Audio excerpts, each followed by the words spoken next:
मंडला से बड़ी और बेहद संवेदनशील खबर आई है, जहां कुपोषण से जंग लड़ने वाला पोषण आहार संयंत्र खुद बदहाली का शिकार हो गया है।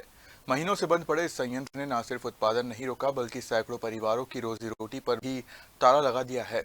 एक तरफ महिलाएं बेरोजगारी की मार झेल रही हैं, तो दूसरी तरफ गर्भवती महिलाओं और बच्चों तक पहुंचने वाली पोषण व्यवस्था पर भी सवाल खड़े हो रहे हैं।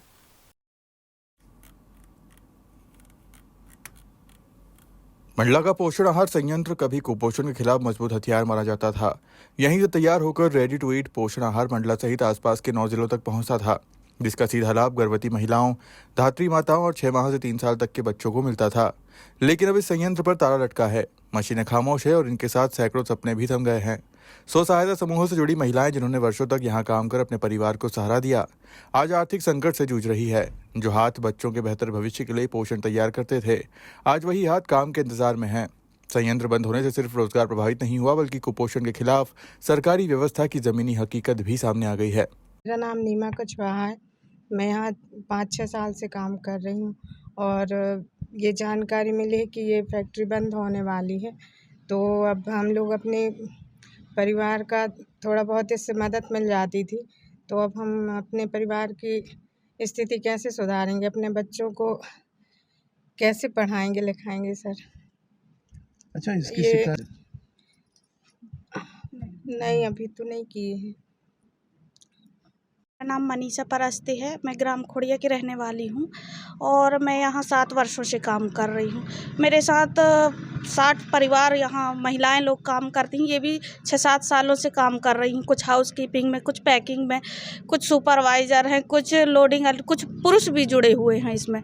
और हम लोगों को यहाँ 7 सालों से रोज़गार मिल रहा है और अचानक अभी 2 महीने से सब बेरोज़गार हो गए, बंद हो रहा है। ये ऊपरी खबर मिल रहा है कि ये प्लांट बंद होगा, तो उससे हमें बहुत प्रभाव पड़ रहा है कि हम 2 महीने से घर में बैठे हैं, बेरोज़गार हो गए हैं।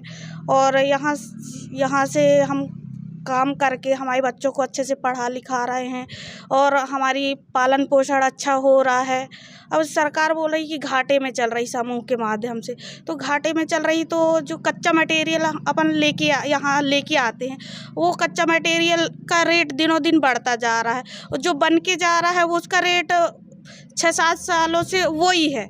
तो इस कारण से वो तो लॉस में जाएगा ही, और लॉस में बोल रहे हैं 5-6-7 करोड़ का।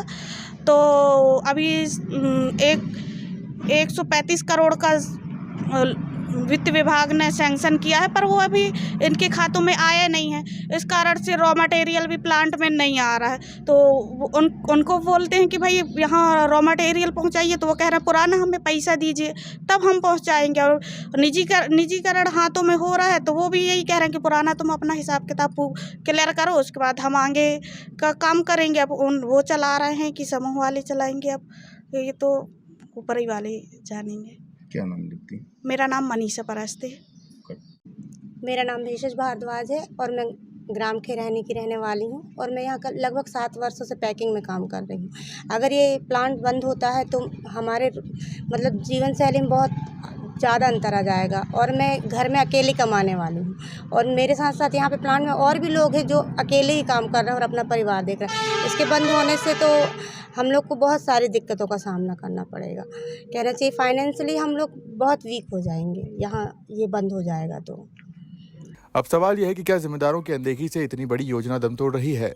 क्या फंड की कमी, प्रबंधन की लापरवाही या सिस्टम की सुस्ती ने इस अहम संयंत्र को बंद कर दिया? क्योंकि मामला सिर्फ नौकरी का नहीं, बल्कि उन हजारों बच्चों और माताओं के स्वास्थ्य का भी है, जिनके लिए ये योजना जीवन रेखा थी।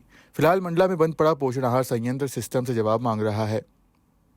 मंडला से सलीम खान की रिपोर्ट।